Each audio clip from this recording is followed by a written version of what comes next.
Hi, this is Rabbi Chaim Kaufman. Welcome to our 244th installment in the Torah portion of the week. We are holding by Parshas Bo.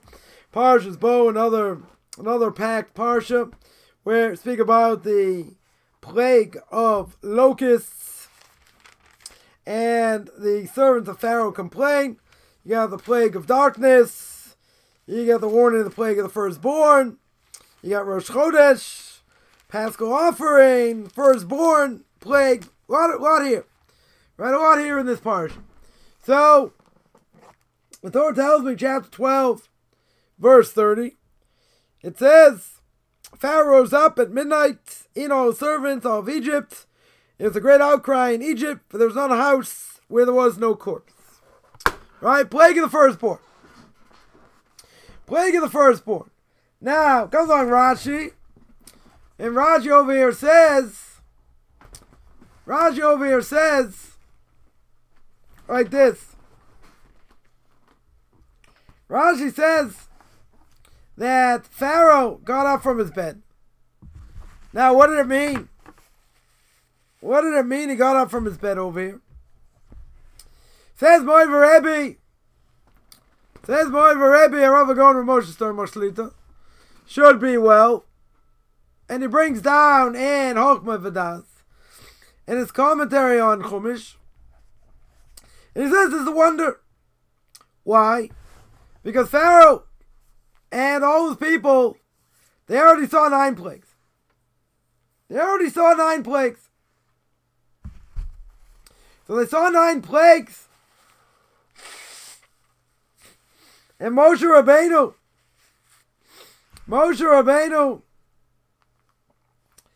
as a prophecy, right? Another great prophecy of what's going to be. Right? 9 times out of 9, Moshe's been right. And what is the last plague? What is the last plague over here? The last plague is, he's going to smite the firstborn. He's going to take care of the firstborn. Any firstborn in Egypt, they're all going to die. When are they going to die? What does the Torah tell me? B'chatzoytz halayla, at halachik midnight.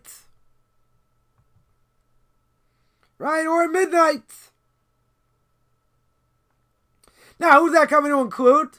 Himself. Right, he himself was the firstborn. And he's sitting on the throne.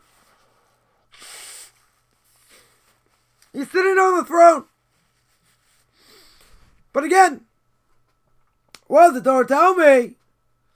Torah says this is going to happen. After the firstborn, he himself's the firstborn. But not worried. He's sitting on the throne, going about his business, him and his people. How can it be? 9 times out of 9, Moshe Rabbeinu was right. So why would he think over here he's not going to be right? He's not worried. And he goes to sleep like normal. And then it says he got up at night. It's a pella. It's an absolute wonder. Goes to sleep at night. Doesn't have any worries. Him and his people. Look what happened over here. Moshe Rabbeinu said what he said 9 times. 9 times he's right. How in the world can he think he's not going to be right over here? So says Moiv Rebbe, he says if you look into this, not so schwer.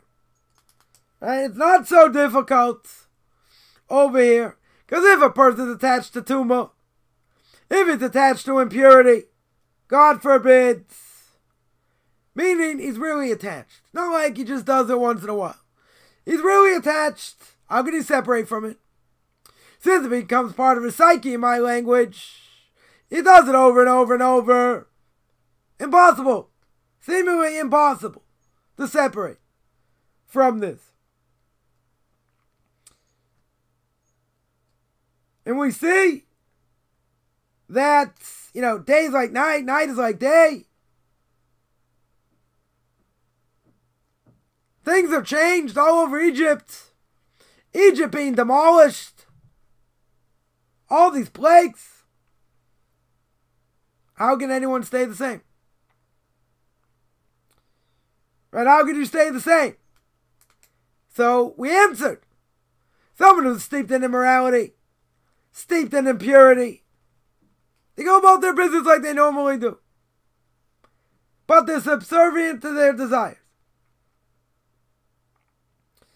And who is the ultimate, the one who represents the greatest impurity? Pharaoh.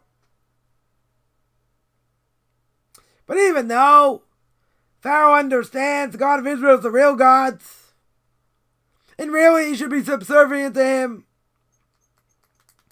what can he do? He's got such strong desire. Got unbelievable desire over here. Steeped in impurity. Like nothing happened. For example, my Rebbe gives, he heard the lecture by a doctor. A doctor was saying how bad it is to smoke. He spoke for like an hour. At the end of the lecture, what does the doctor, what does Rosh Sternbach say? The doctor himself is smoking. How can it be? He just spent an hour going through how bad it is and what the negative effect it's going to have on a person. So what the doctor, so he asked him, how can you speak so badly about smoking? You yourself smoke. And he said, it's so enjoyable, I'd rather give up years of my life. I'd rather give up years of my life than stop. So when someone's really attached to something bad, very, very hard. Very, very hard over here to separate from.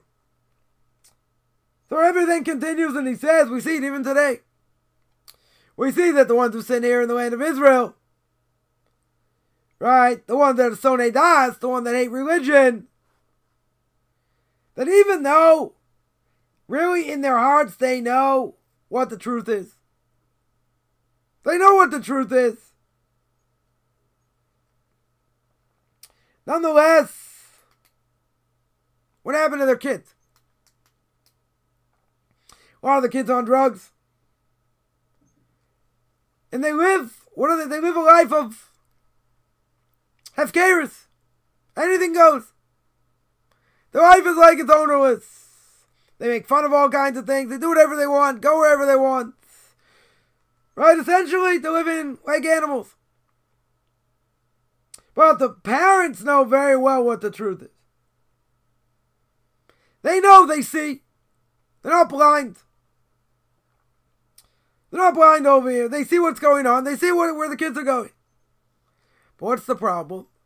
Even though they see it, even though it may resonate with them at some level, they're not changing. They're not changing their lives. They're not repenting. They're not doing tshuva. Why? Because the tumor, the impurity is so great. So you're going to say, doesn't God understand? He understands. Right? We sin, we make mistakes. But you have to repent. You have to feel bad about what you do. Here it's so part of a person's nature. How could they ever change? The impurity stuck to them. Makes it just about impossible to change. They don't have the strength to admit A, what they're doing is wrong, and how they're destroying the families, destroying their kids in the process. And what do? Really deep down, they know the right thing. But what do they end up doing? They fight against religious people. They make lives of misery for religious people. And by doing so, they strengthen all the lies. All the lies that they do. And the actions that they do. Strengthens them tremendously. Because they'll make fun of us. They'll make fun of the religious. Really, they know deep down what the truth is. But in order to make themselves feel better, they got to go to the other extreme. So they strengthen themselves in their lies even though they really know what the truth is. But once that's done, how are they gonna stop? How are they gonna get out of it? How are they ever gonna change?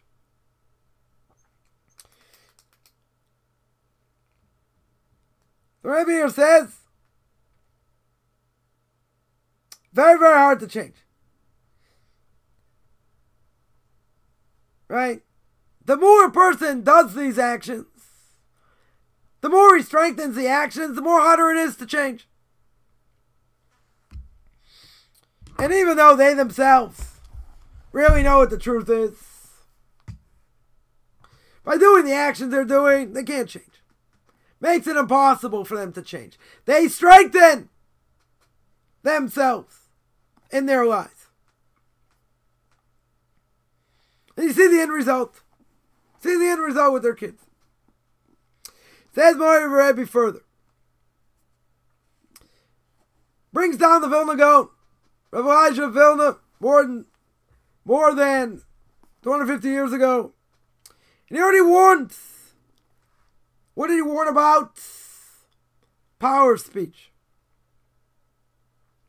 Because even if a person habitually speaks words that have nothing to do with Torah, right? Speaking about stupidity, politics, other things, they have no meaning for us. They don't do anything for us. Sports, entertainment, they don't make us better. They don't help us reach to a high spiritual level.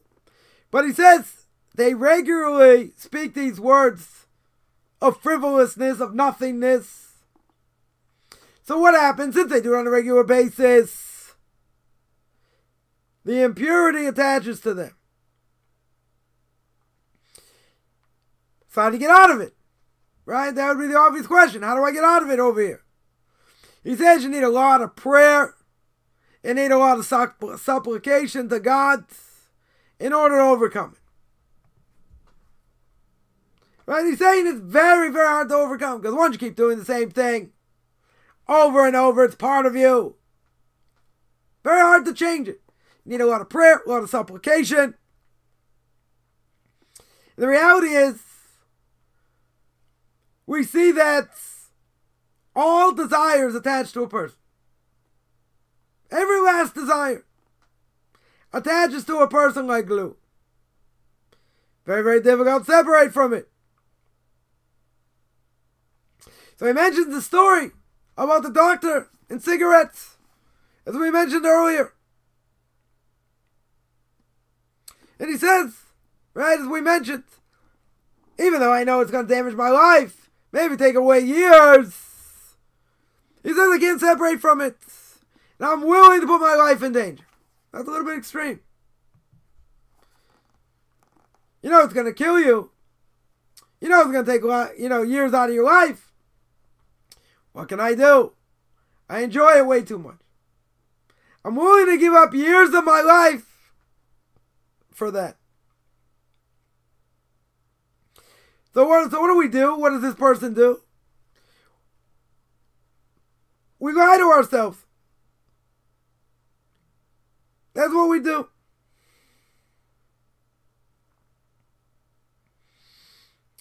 Right? We fool ourselves.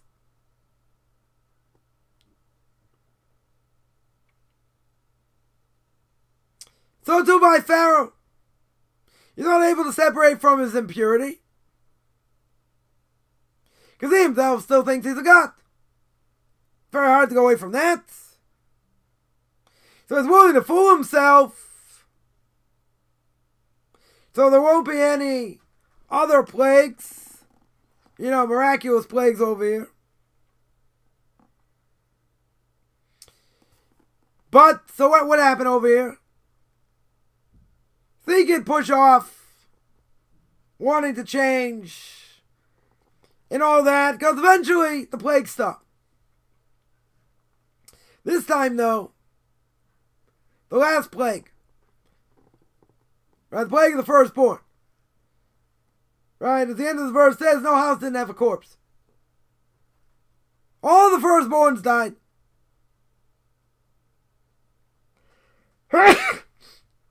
So Rebbe here says, this thing's right in front of his face now. The other things he could have pushed off. Well, this thing's right in front of his face, so what does the Torah tell me? He gets up at night. He gets up at night, now he has regret. This he can't push off. He can't push off because now it's right in front of his face.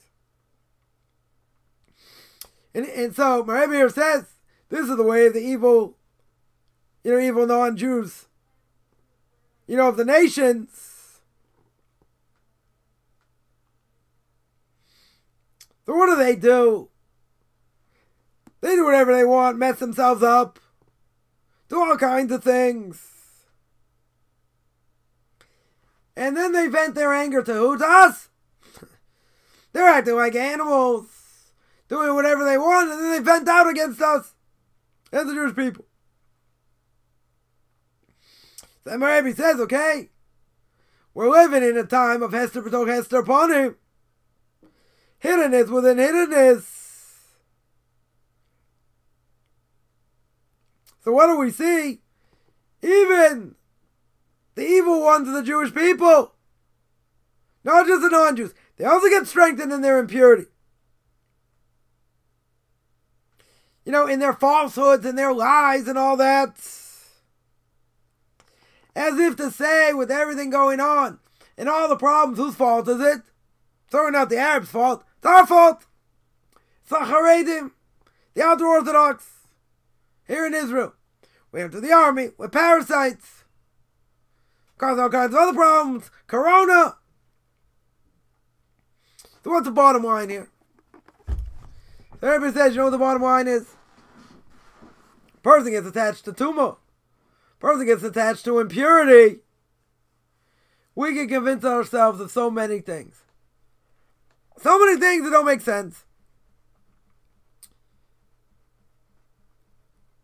Right? But Pharaoh at least has regret, has remorse. But you know why he had remorse? Because this thing was right in his face right now. Every hour had someone that died. Totally in his face. So you see today, see in the past as well, you see the non-Jews and secular Jews. Who do they blame for things going on?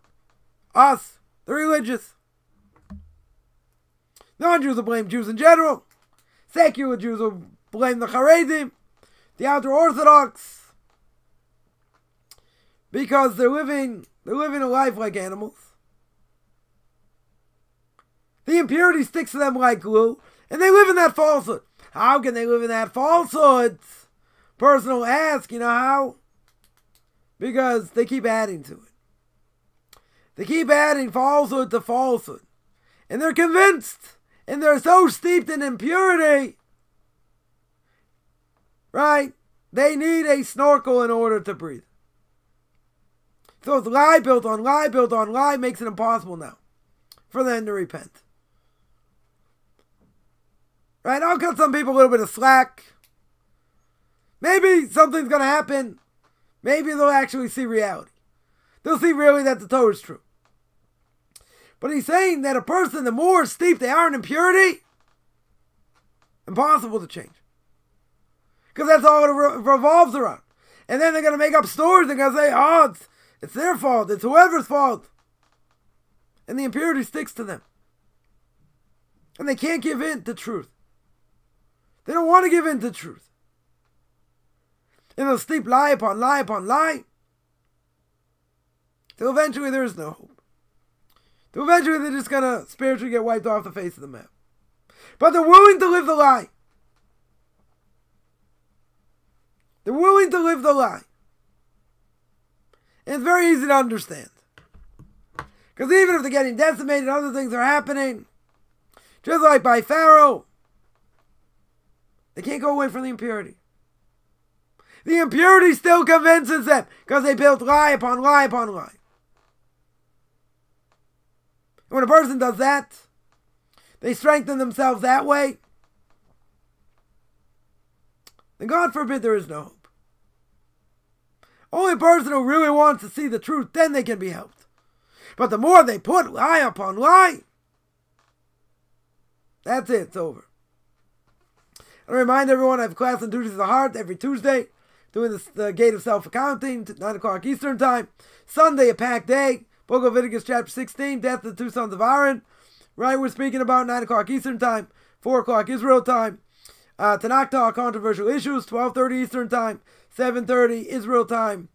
No-hide nations, no-hide laws, 2:30 Eastern Time, 9:30 Israel Time. I have 2 Q&As every Tuesday and Thursday, 10 o'clock Eastern Time, 5 o'clock Israel Time. Conversion classes, Pirkei Avos, every Saturday, 2 o'clock Eastern Time, 9 o'clock Israel Time. Anyone has any questions, find me on Facebook at Michael Chaim Kaufman, Beyond Orthodox Conversion and Judaism, or you can find my blog, orthodoxconversion.com, or you can send me an email, rabbichaimkaufman@gmail.com, RABBICHAIMCOFFMAN @gmail.com.